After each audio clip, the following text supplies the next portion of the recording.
a program that's been initiated, developed, and sponsored solely by the Florida League of Cities, the research that they're doing. They could have presented this on a separate webinar of their own, which they do, but what the FLC agreed to do is partner with FCCMA to provide this important information directly to the membership. It's part of an ongoing partnership that the League of Cities and FCCMA have for other matters as well, such as staffing. Another webinar that the League of Cities is going to do is on legislative issues, the outcome of this year's session. Typically, FCCMA does that for their members, but we're going to partner with the Florida League of Cities to do that. So this is just another one of those partnerships, but what I want to emphasize is typically FCCMA monthly webinars are actually initiated and developed by a professional development committee.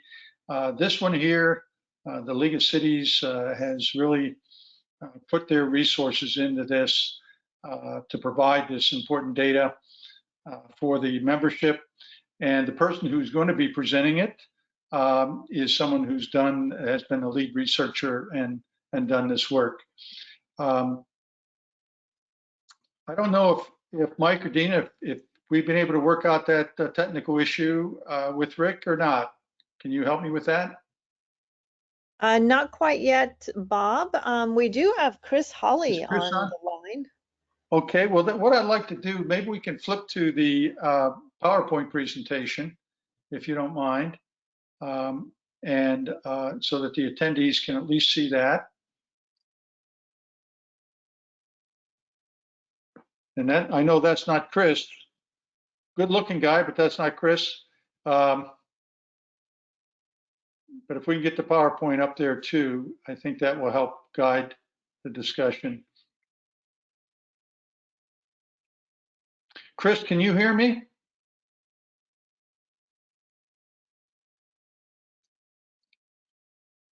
I see Chris over there. Oh, there he is. You're on mute, I think, Chris.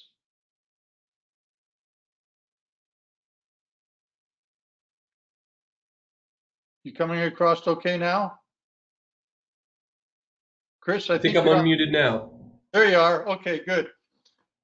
Chris has been, if I may, Chris has been the lead with the Florida League of Cities in his role as director, and you give the exact title. I know it's with the research that you have there with the league, and he's been the one working closely with Rick Feiock, today's presenter. Because of some technical issues we're having with Rick connecting, we've very impromptu way here asked Chris to sort of fill in a little bit of the void. Chris, maybe you give a little bit of background to allow us to work out these bugs Sure. in terms of getting us ready for the presentation on recovery landscape, the forecasting Florida municipal revenue impacts from COVID-19. So Chris, let me turn it over to you. Well, thanks, Bob. It's a pleasure to participate in this webinar, and we appreciate you giving us the ability to present our findings. And this was work, like you mentioned, that Dr. Rick Feiock partnered with us here at the League to complete. To give a little bit of a backstory on where this originated, is we actually had a small focus group of managers, city managers in the state, and asked them for potential ideas for research. You know, we want to provide as much value as we can to our membership, and one of the topics that came to the top was forecasting municipal revenues, especially during COVID, and you know, hopefully helping maybe even some of our smaller members that don't have the capacity to do the trend analysis that I know Rick and his other partners helped complete. So with that, you know, we were fortunate enough to be able to work with Rick. He's formerly of the Florida State University and University of Miami. But then we also have a separate program through our research arm here at the League, where we work with university partners, Bobby or one, from around the state, and two of our partners with a finance and economic background from the Florida International University were interested in partnering with us. And I know there's a slide later on where I want to make sure they get their due credit. Dr. Chen and Dr. Gao did incredible work, and Dr. Feiock helped spearhead that. So are we still going through this? I mean, there's a slide or two if you want to start. Looks like Dr. Feiock's with us. Why don't we go ahead and do some other introductory comments, Chris, about the chat box. Again, waiting for Rick, and then I'm going to refer back to you if he isn't able to join us. And you can talk about he is on. He Bob, is? this is Dina. Rick is on. Okay, Rick. How are you? Good. Nothing more fun than, I mean, I've been there and done that. We are about to get on some program, and technology, which I always say has a mind of its own, and that's not original. That came from my IT director, and I believed him. But that's always frustrating. But Rick, thank you so much for coming on. Let me just go through just a couple slides then, Chris, and I think Rick will take that over. Maybe he'll have you jump in where it seems to be appropriate. But thank you for giving that background. I think that would have been information, had this not happened, we wouldn't have had. So thank you, Chris, very much.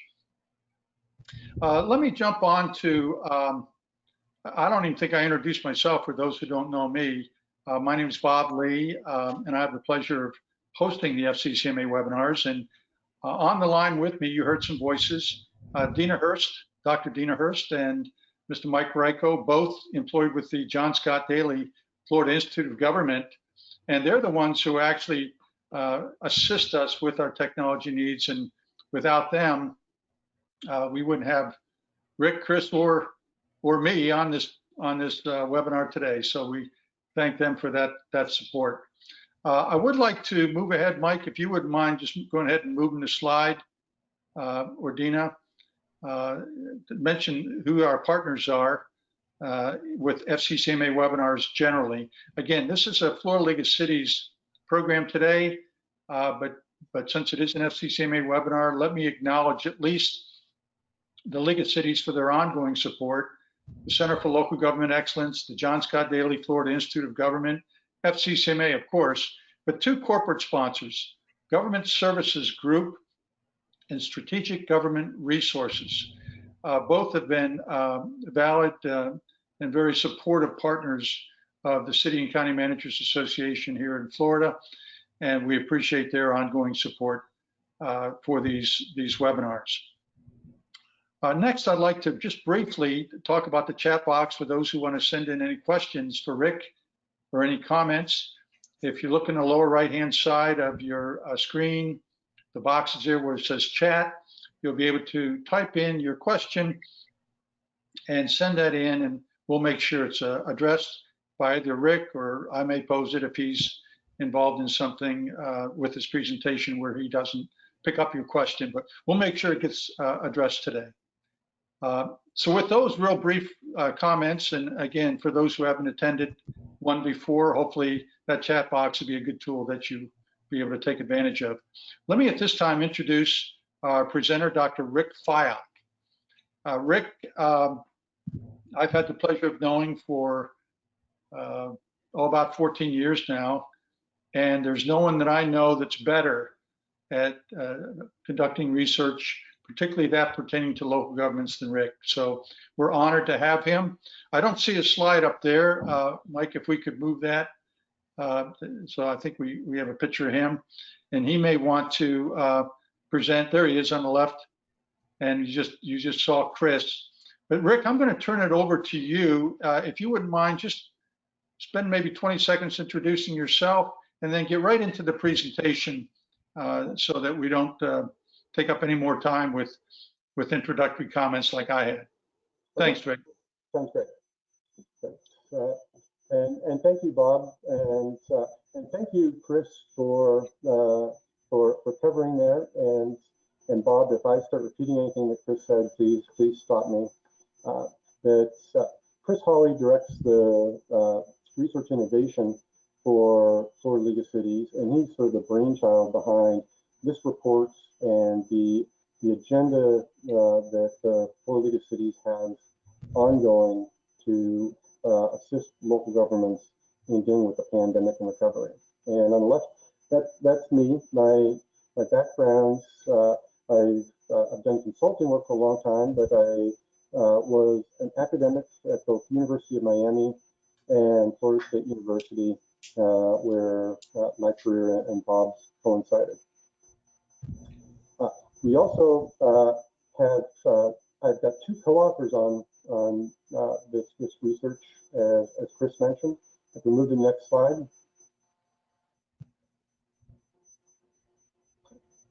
Rick, would you mind speaking a little more into the mic? I'm having a little difficult hearing you, so maybe some others are as well. If you wouldn't mind just increasing your volume a bit, that may be helpful for those who may be having a little bit of an issue with that. Okay, I'm glad to do that. My two co-authors are both from Florida National University in the Department of Public Policy and Administration. David Gao, the associate professor, and Kan Chen, assistant professor. And both Dr. Gao and Dr. Chen are in the Stephen Green School of International Affairs at FIU. And the Green School is a university partner for the Florida League of Cities. And this is a program where within each of the universities across the state, we have scholars that are interested in local government embedded, that we have developed a mutually beneficial relationship where they have access to information and data from cities and the league, and they are available to help with applied work and academic projects that coincide with the needs of local government managers in the states. And I appreciate David and Cam's work as a partner generally, as well as their co-authorship of this paper. Okay, next slide. Rick, we're still having trouble hearing clearly. It sounds muffled or even a little ringing background. Is there an audio setting that can be changed on your end? I had to switch to a different machine, and this is probably the best it can be, but I will adjust my voice to see if we can compensate for that. Yeah, Rick has a very calm demeanor. Rick, in this particular case, you have an excuse to just shout out there. Just get it out. Okay, so the purpose of this project is to be a planning tool to help local governments in planning for the pandemic and planning for the recovery following the pandemic. That's what is a great insight of this work is that we are able to combine historical analysis that examines how local governments have responded to changes in the economy and changes in employment and how it's affected their whole portfolio of revenue streams over time as a tool in helping prepare for the potential impacts going forward. And anybody who's been involved in revenue forecasting, even in the best of times, knows there's a lot of uncertainty in that process. That there is even more now, given the nature of the pandemic. So what we are suggesting is this is a tool to supplement and complement the analyses that you are carrying on right now.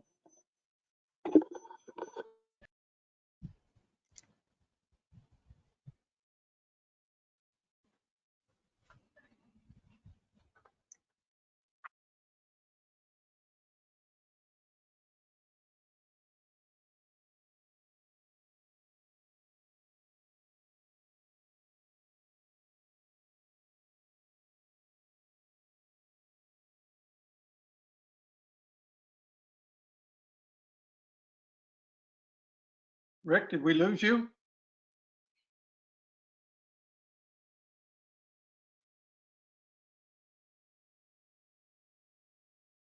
Bob, this is Chris. I'm happy to go through some of this if it's beneficial. I can't get into the level of detail and background with the analysis that Rick could.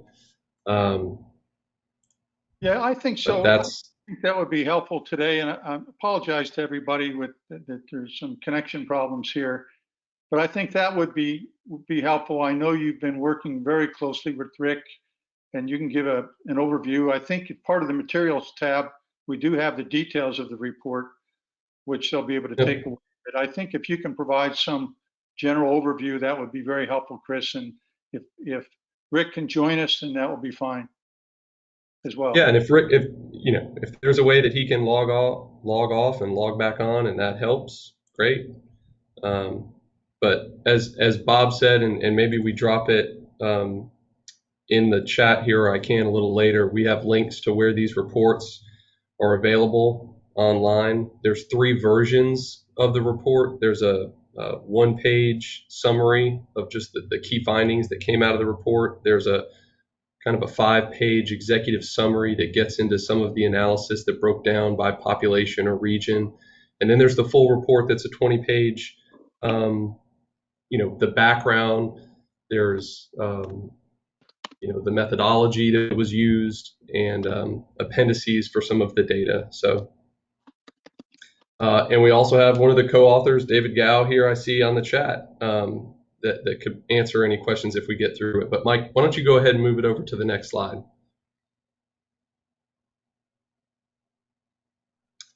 So what Rick would be going into here is, that's good. You're backing up one, Mike? There you go. So the data that was used here, the goal was to use the latest data that we could get our hands on. So EDR came out with data and produced projections in the summertime when it came to unemployment rates, and then produced updated projections in December. So we updated all of our forecasts, and the methodology that was used in this report built off of what the National League of Cities used in a report that they produced about a year ago, where they looked at municipal revenue streams and what their responsiveness is to unemployment rates over time. It was a very well done report, and we just thought that there would be more value in taking a look at Florida specifically, and even drilling down as close as we could to county level unemployment rates. So you can go ahead to the next slide.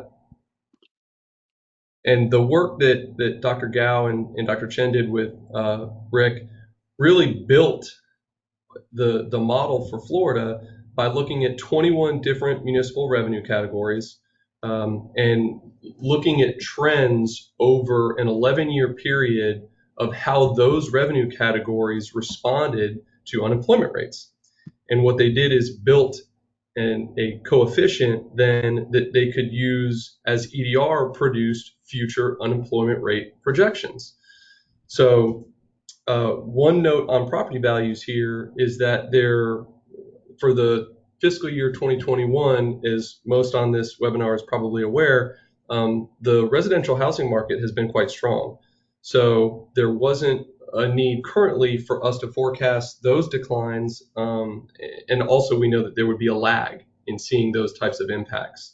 So for fiscal year 2021, we left those level, and then for 2022 and 2023 used the coefficient as it related to the previous 11 years and how those revenue streams reacted to unemployment rates. So you can go to the next slide. And so this shows you the breakdown of what those revenue categories were. You can go to the next slide. And so this kind of starts where you look at what the actual key findings of the research boil down to. And that's when you look at it as statewide, that number is quite large. For the current fiscal year and our upcoming 2, the total impact to municipal budgets that we forecast to be close to $4 billion. What the value for this for each municipality is really to just know that the recovery will be a multi-year recovery, and that this current year that we're in, though it may be rough for some and not quite so rough for others, there will still be effects felt into 2022 and 2023. But you can see a majority of those impacts really for state revenues and others is felt in the current fiscal year. You can go to the next slide. I believe we have Rick on the line. Rick, are you there? Back, Yes, Rick? I am. Oh, and it's clear. Rick, I hope Very I good. didn't, if you heard me, I hope I covered it the best I could. You did great. I don't even think I'm necessary here. Okay. If you want me to pick up from here, I'd be glad to do that. You can take the reins. So that last slide gave you the big view from the state level perspective, and we saw this very substantial effect lasting at least 3 years, suggesting that until fiscal year 2024, there'll be some loss of revenue compared to the revenues for fiscal year 2019.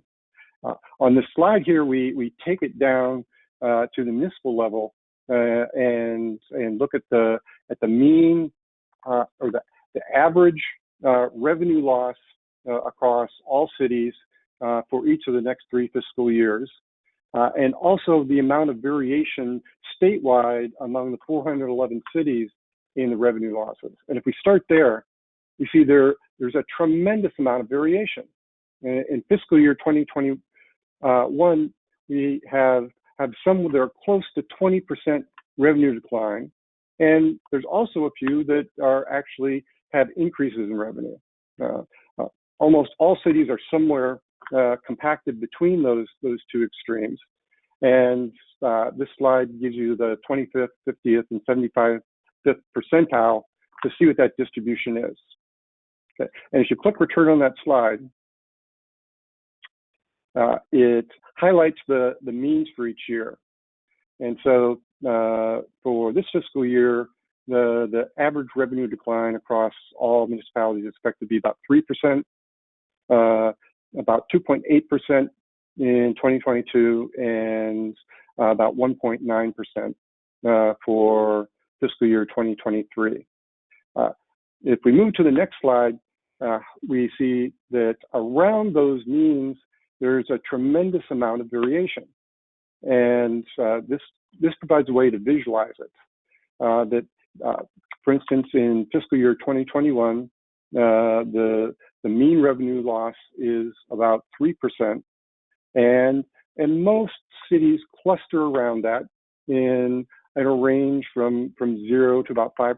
But there's a substantial number of municipalities that are expected to be down 5 to 10% in their revenues.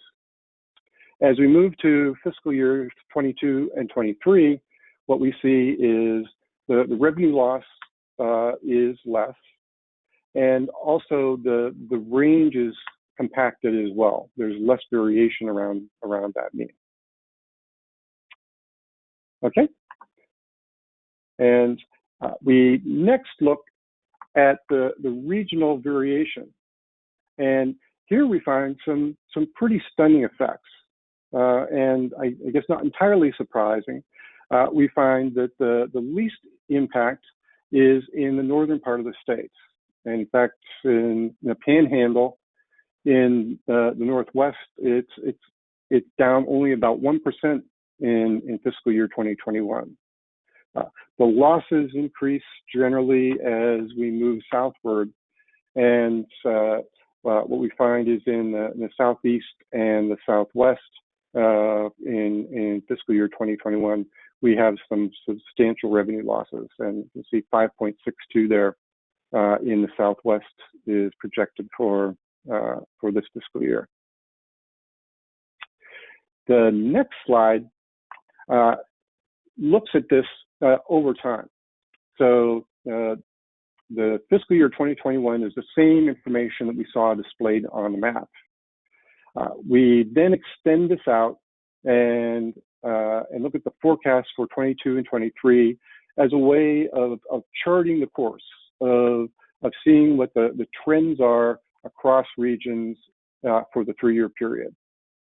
And the general trend is upward, and the trend is to move closer together. That by fiscal year 2023, there's less than a 3% difference across regions, whereas in fiscal year 2021, it's closer to 6%. We also see that the trajectories vary somewhat by region. The Southwest is experiencing the largest impact, is forecast to have the largest impact in 2021, but the recovery trajectory is pretty high, and by 2023, it's down to less than 2.5%. The Southeast, on the other hand, recovers more slowly and has the greatest revenue losses in 22 and 23.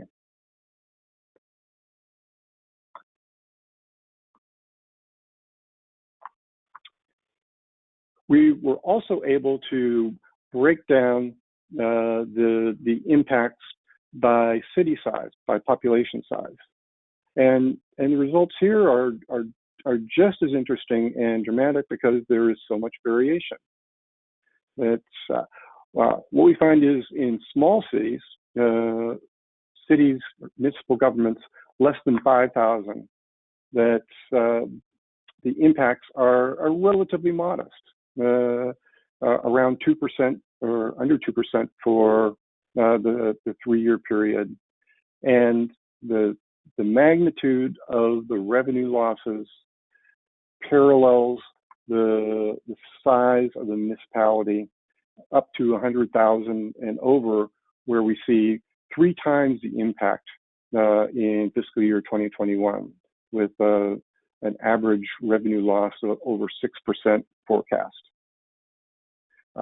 And again, the losses generally recede over time, and the differences across size categories are more compressed over time. But as we see here, the path and the experience of local governments of different sizes is very different.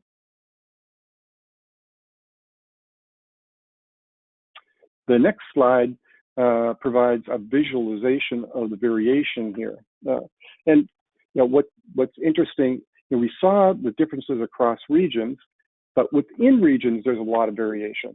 Not every city within that region is experiencing the same impact. And when we break it down here by the population bands, what we find is within each of these population categories, there's still a lot of variation. In the upper left, we have small municipalities that are forecast to have about a 2% revenue decline. But again, within that category, a lot of variation. We have a few that are forecast to have a revenue decline exceeding 10%, and at least one that is forecast to increase revenue by 5%. We see that the amount of revenue decline increases as the size of the municipal population increases, but also the variation, and the number of cities in the larger categories is smaller, so it's a little bit deceptive. But there is more variation in the larger cities in the expected revenue losses. Okay. So to summarize the findings, that when we look at this statewide, what we see is a really substantial impact in the billions. That 3.9 billion is forecast as the statewide revenue loss, and that's comparing the annual revenues to the pre-pandemic levels of fiscal year 2019. So revenue losses in each of the 3 years. And as Chris said at the beginning, what's important to note is this is not going to be a one-year phenomenon. That you get through this year and everything's going to be okay. That what we see is revenue losses lingering through fiscal year 2023. That the magnitude is reduced each year, but it's not till fiscal year 2024 that we can expect revenues to rebound to what they were pre-pandemic. Within the state, so statewide, we see tremendous variation. And we also see variation across cities of different sizes and different regions of the state. And that's something to keep in mind in thinking about sort of what the next couple of years may hold for your municipality or the municipalities in your county.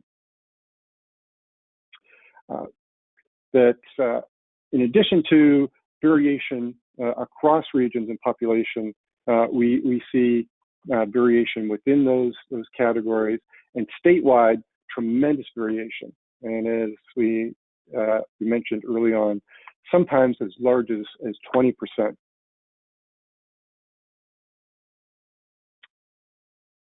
Okay. Rick, before you go ahead. Yes, I'm sorry. Go ahead, Rick. No, go ahead. I'm ready. I see you had the questions and comments, and I wanted to go ahead and pose one that's just come in.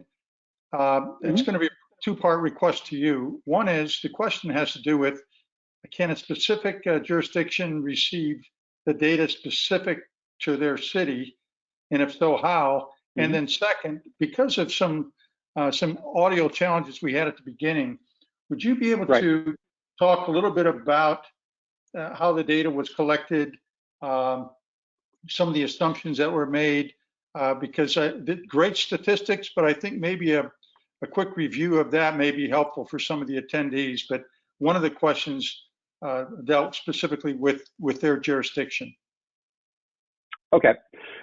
Well, let me hold the first part of that off to the end and talk a little bit about the assumptions and the methods that were used in this study, and then talk about sort of what can be shared. I'm going to hand off to Chris for that because this is a Florida League of Cities product, and they are able to disseminate it and follow up with individual jurisdictions.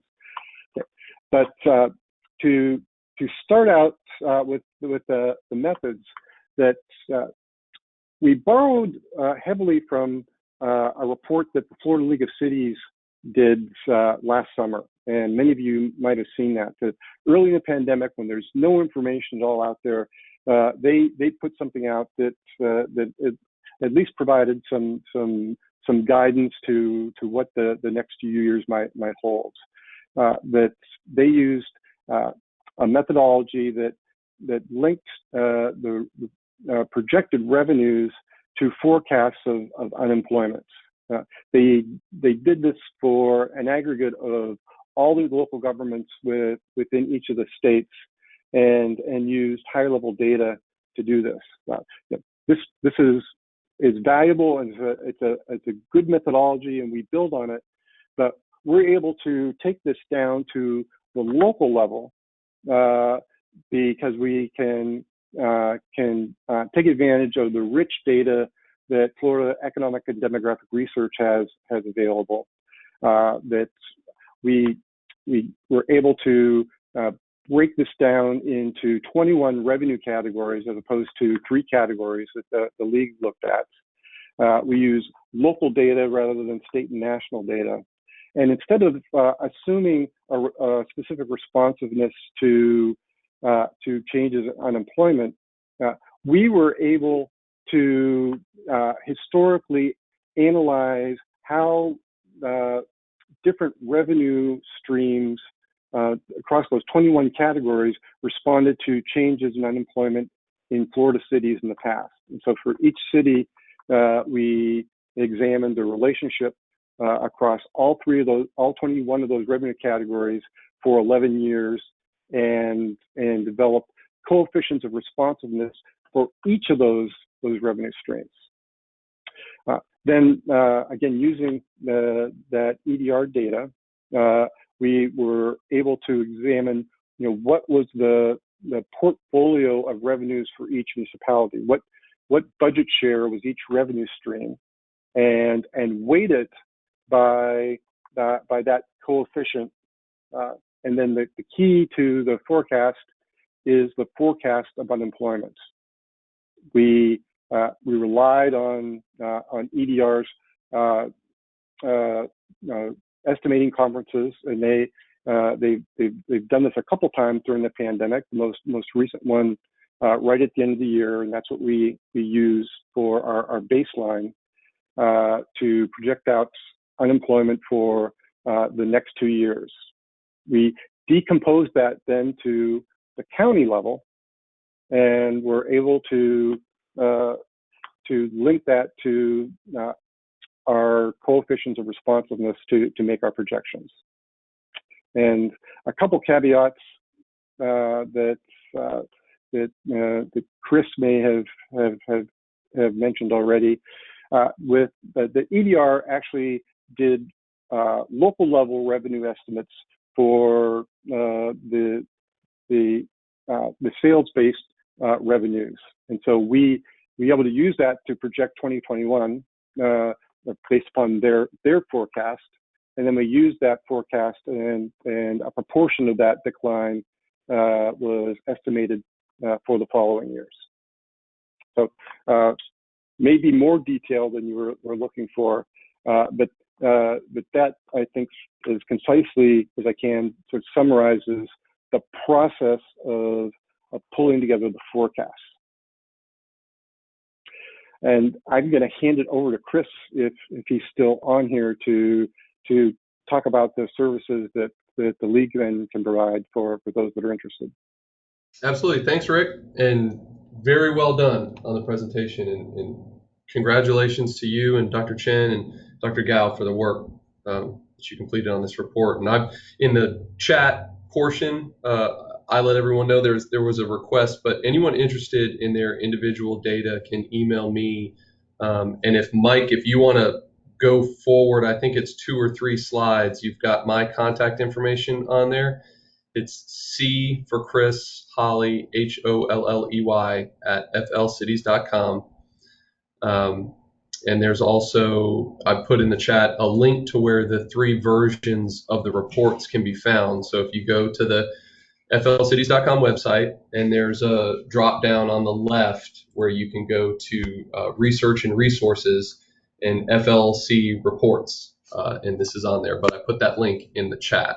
So. Okay, looks like we still have some time available, and I'm looking, okay, I see the questions come in here. Is there any relationship between the Hurricane Michael recovery in the Panhandle and the revenue projections? Is that something you all considered in this assessment? Now, that's a really interesting question, and it's not something that we specifically considered. But one of the things that we did in putting together these forecasts is we not only tried to use the most recent data available, we tried to do it in a way that would allow us to adjust for additional things going forward, such as the response to disasters that might affect us. We have events changing and scenarios for the pandemic changing on almost a weekly basis. We have specific local conditions, and right now we have decisions being made about intergovernmental aids, and intergovernmental revenues were excluded from this estimate because there's such uncertainty. As these decisions get made, it is then possible to update this information and add in local information where it can be useful. And as I said at the top, this isn't meant to be sort of by itself the only tool that's used to understand how your local government is going to be affected over the next couple of years by this pandemic. It's meant to complement what the analysis that you're already doing, and to supplement some of that work, and also give you an idea of sort of what the variation is possible and sort of the range of possible scenarios to assist in that planning process.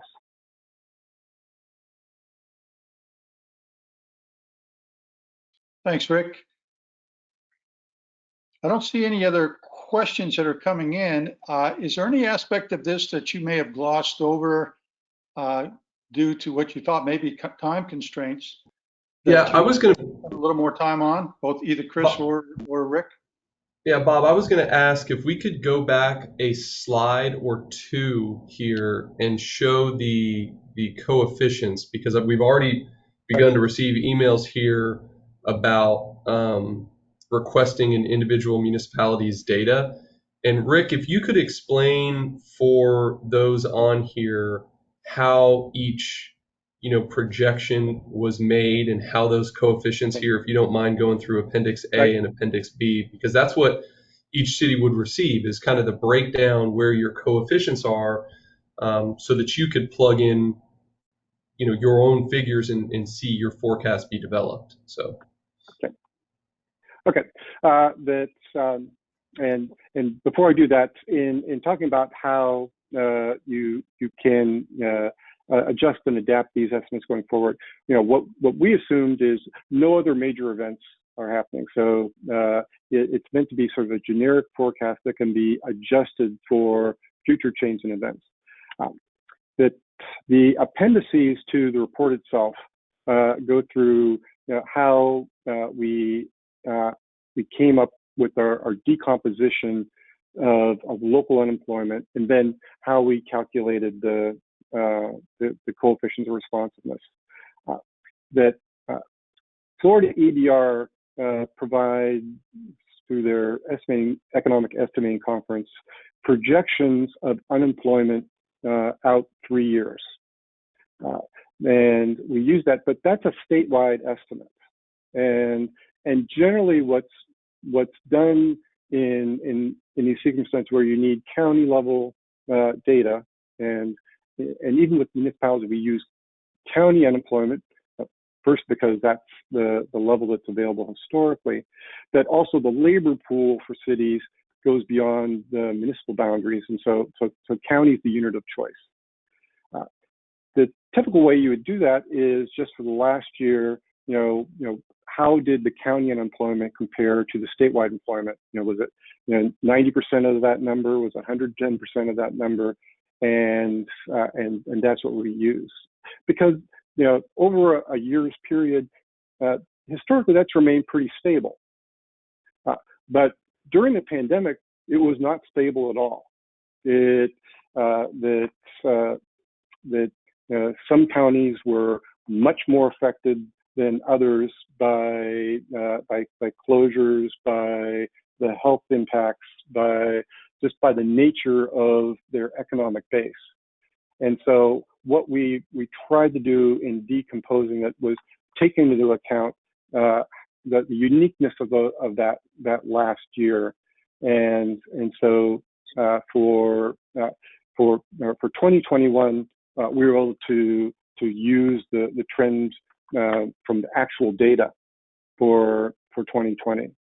For 2022 and 2023, our decomposition of EDR's estimates were based upon the months which would best reflect what was expected for the period that was being forecast, and so we essentially cut out the summer months when everything was closed in trying to make the longer term assessments, because the relationship of county to state was somewhat unique during that period. And so this appendix goes through with a sample county and explains sort of how we took the actual 2020 monthly unemployment and decomposed it to the county level. Okay, the next slide is really sort of the key to interpreting the forecasting process. And this is where my co-authors at Florida National University really did some heavy lifting. That this involved a econometric analysis of a huge data set that's for all 411 municipal governments in Florida over an 11-year period for 21 different revenue streams. So, imagine the size of this database. And what we were able to do was examine the historical relationship between changes in unemployment and changes in revenue across all 21 of those revenue categories. And so we then derived coefficients, and the way that these are interpreted is for every 1% increase in unemployment, what is the impact on that revenue stream? So if we take general government there, right in the middle of the list there, that historically what we found is for every 1% increase in unemployment, there's a 4.15% decrease in revenues from general government charges. And we see that the impacts vary tremendously across the different revenue streams. And we then sort of put these back together for each individual city, but we do it weighting them for the proportion of revenues that come from each stream. So if 40% of the revenue is from sales-based taxes, then we use the weighting for each of those revenue streams for that portion of the budget. And I'll be glad to follow up on this if there are more questions. Rick, there is one question on here about the percentages in the table for the projected declines or increases, the change rather from fiscal year 21, 22, and 23. All of these are based off of pre-pandemic FY 2019 numbers because the research was conducted during 2020, correct? That is correct. Just want to make that clarification. The question was raised. Yeah, and that's a very important point. That fiscal year 2019 is the last fiscal year that wasn't touched by the pandemic, and so that becomes sort of the baseline in which we are comparing the forecast of revenues for the outgoing years. And one of the things to note, if revenues actually increased in 2020, and there's not many instances of that, but where it did, these estimates would actually be underestimating the revenue decline from 2020. Rick, would you mind just repeating that last part? It sounded like you were saying if there wasn't a pandemic, that would have been worse. Did I misunderstand that in terms of projections? No. So, for example, for fiscal year 2020, 2021, if a small municipality is projected to have a 2% decline in their revenue, that's a 2% decline from their 2019 revenue. If by chance because their tax base perhaps was almost entirely property tax, or a few of the charges that had a positive impact, that 2020 actually collected more revenue than 2019. The impact that's projected for 2022 and 2023 would actually be a bigger decline from 2020 than from 2019. Okay. But there's not many instances in this whole database where we have a municipality that had more revenue in 2020 than 2019. Rick, I think the Appendix B, these responsiveness coefficients really help to add validity to the projections when you go through that and the analysis that you just described. But I think one of the challenges that the managers are going to have is explaining these projections in maybe a more simple matter. You explained that these are adjustable or should be looked at as such. What would you say in terms of a model? One of the questions come in. I think they're looking for some way to apply this information in their jurisdictions if things did change, if they had a lot of building, or if any of these other revenues or property tax, something would happen there. Is there kind of a template that you would suggest, or some key areas that they could consider when applying this data for the future in their city or county? Yeah. Well, these coefficients are not going to change because these are based on a historical relationship in the past. These are based on 11 years of data for all the cities for each of those revenue streams. That what is going to change going forward is the economic forecasts and the projections of unemployment going forward. And so what is important to track is trends in employment patterns. And there are things on the ground at the local level that we don't know. There may be specific developments that are happening in your community that are going to potentially affect the economy over the next 2 or 3 years. But keep in mind how they are going to the types of revenue that they would generate, and how they are linked through these coefficients, because these coefficients, when we say we're going to update, we're not updating these coefficients. What we are updating is the revenue estimates going forward as we gain new data, and our economic estimates going forward that will link to these coefficients.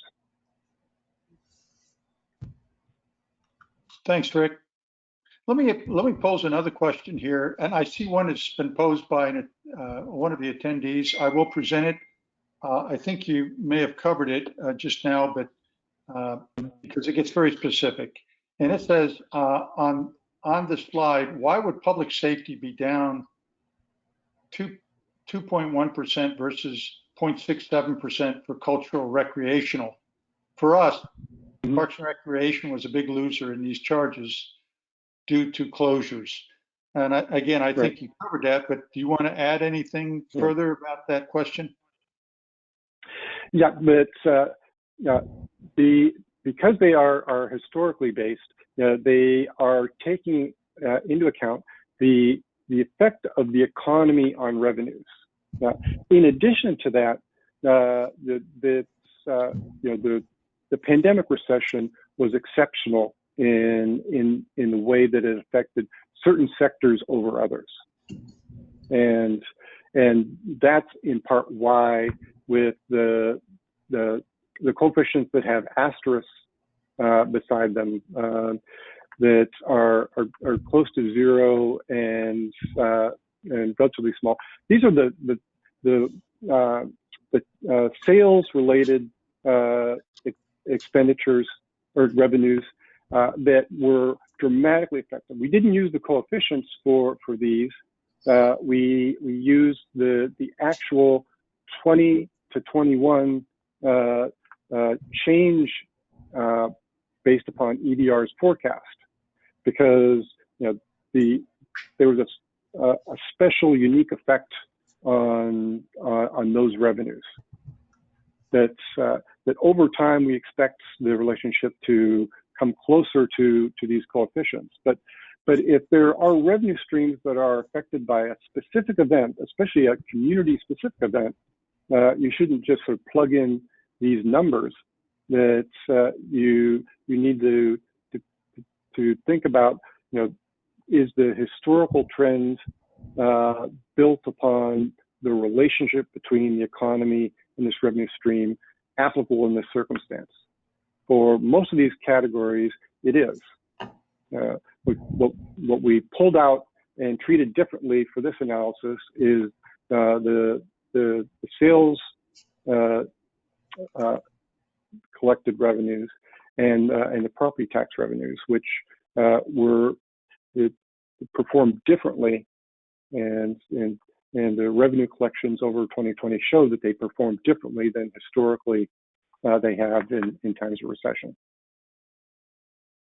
Hey, Bob, this is Chris, and I think the question raiser brought up a very good point, and I think Rick did a good job explaining that, and that's where these coefficients that have been developed, are based off of, like Rick said, the trend over 11 years and how these revenues have been impacted by unemployment.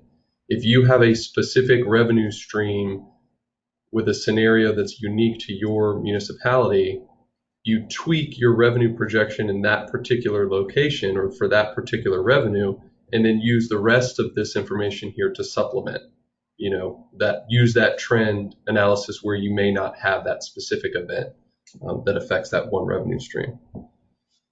Thanks, Chris, and thank you, Rick. Our time is just about up. One quick on-the-spot question, and I'll address this to you, Chris. Is this information something that post-pandemic, and I'm emphasizing post, that the league will consider for some future updates in terms of data that can be provided to municipalities and absolutely, and that's something that Dr. Feiock and Dr. Chen and Dr. Gao have been gracious with their time and their efforts, and our partnership with Dr. Feiock at the league we know will continue. And so as the state updates their forecast, we will send this back out with an updated economic forecast.